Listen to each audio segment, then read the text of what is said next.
pemerintah terus berupaya membangun ekosistem kendaraan listrik melalui beberapa regulasi, seperti kendaraan bermotor listrik berbasis baterai atau KBLBB. Lalu akankah kebijakan ini dapat berjalan dengan baik? Berikut liputannya untuk Anda.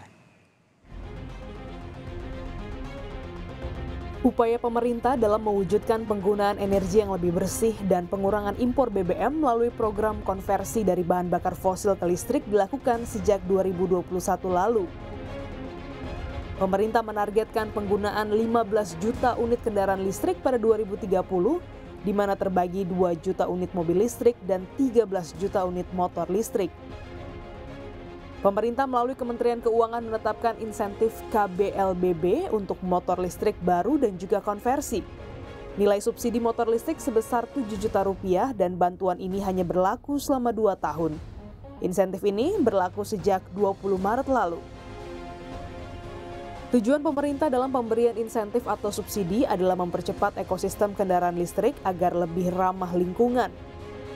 Sementara itu, pengamat ekonomi Indef Ahmad Heri Firdaus menilai sumber pencemaran bukan hanya dari emisi kendaraan saja, melainkan dibutuhkan regulasi yang tepat. Ya, itu perlu waktu. Ya, memang ya semua pasti setuju yang namanya konversi energi ke arah yang lebih ramah lingkungan, tetapi perlu strategi yang efektif, ya kan? Mengingat kita kan menggunakan APBN. Jangan sampai APBN yang telah digunakan triliunan rupiah ini nanti hasilnya tidak efektif gitu, hasilnya tidak sesuai dengan yang diharapkan. Di lain pihak, pengamat ekonomi energi Universitas Gadjah Mada, Fahmi Radi, menilai langkah pemerintah untuk memberikan insentif tidak tepat sasaran. Untuk bisa beli mobil di atas 700 juta, itu pasti orang kaya. Nah, kalau itu diberikan subsidi, maka itu tidak tepat juga sasaran gitu loh. Nah, oleh karena itu maka pemerintah perlu memberikan prioritas dalam pemberian subsidi tadi. Prioritasnya adalah untuk bis dan angkutan kota Nah, itu semua ganti dengan listrik tadi, berikan subsidi. Itu hitungannya akan lebih efektif Menurut data PT Surveyor Indonesia hingga 17 Mei, terdapat 114 pembeli sepeda motor listrik dan 200 orang akan mengonversi motor BBM ke listrik. Jumlah ini masih jauh dari target pemerintah, yakni sebanyak 200.000 unit motor listrik dan 50.000 unit motor konversi hingga akhir 2023. Masih sedikitnya pembeli motor listrik disebabkan program subsidi motor listrik baru berjalan efektif pada 10 Mei. Padahal program tersebut ditetapkan untuk terlaksana sejak 20 Maret 2023. Pemerintah menargetkan 1 juta sepeda motor terkonversi pada 2025. Berdasarkan Permen SDM nomor 3 tahun 2023 tentang pedoman umum bantuan pemerintah dalam program konversi sepeda motor dengan penggerak motor bakar menjadi sepeda motor listrik berbasis baterai, harga konversi Rp17 juta per sepeda motor. Dengan subsidi pemerintah Rp7 juta. Artinya, masyarakat harus menanggung sisanya Rp10 juta untuk konversi. Sementara itu, penjualan mobil listrik bertenaga baterai sepanjang April naik 15,5% dibanding Maret 2023. Gabungan Industri Kendaraan Bermotor Indonesia atau GAIKINDO mencatat, data wholesales atau pengiriman dari pabrik ke dealer sepanjang April, mobil listrik terjual 1.285 unit. Jumlah ini naik dibanding Maret yang hanya menjual 1.112 unit. Meski demikian, kontribusi penjualan mobil listrik ke pasar kendaraan roda 4 atau lebih secara keseluruhan baru 2,2%. Pemerintah juga menggandeng sejumlah bengkel konversi untuk memudahkan masyarakat mengonversi kendaraan mereka dan optimistis dapat mencapai target yang ditetapkan.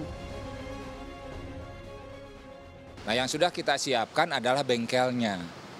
Kan nanti yang motornya datang ke bengkel ya. Di situ sekarang kita sudah menunjuk 5 bengkel.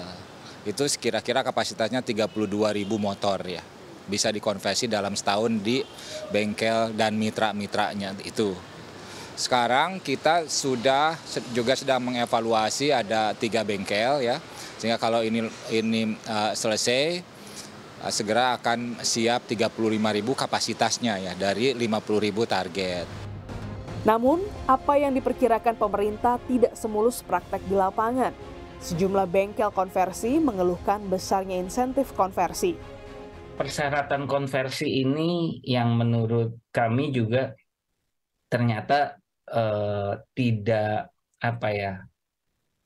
relevan lah dengan apa yang ada di masyarakat gitu. Karena kemarin juga kita udah kasih masukan, kalau misalnya prosesnya ternyata sejelimet ini, harus sekomplit ini, menjadikan motor lama seperti motor baru, itu tuh pasti ya nggak akan bisa tercapai target pemerintah gitu. Greenpeace Indonesia menilai kebijakan pemerintah beralih menggunakan kendaraan listrik untuk menekan emisi merupakan solusi semu. Kendaraan listrik tak menyentuh akar permasalahan, yakni penggunaan PLTU batubara. Apakah upaya pemerintah beralih menggunakan kendaraan listrik benar-benar mengurangi emisi karbon? Greenpeace menyikapi ini sebagai solusi palsu yang ditawarkan oleh pemerintah.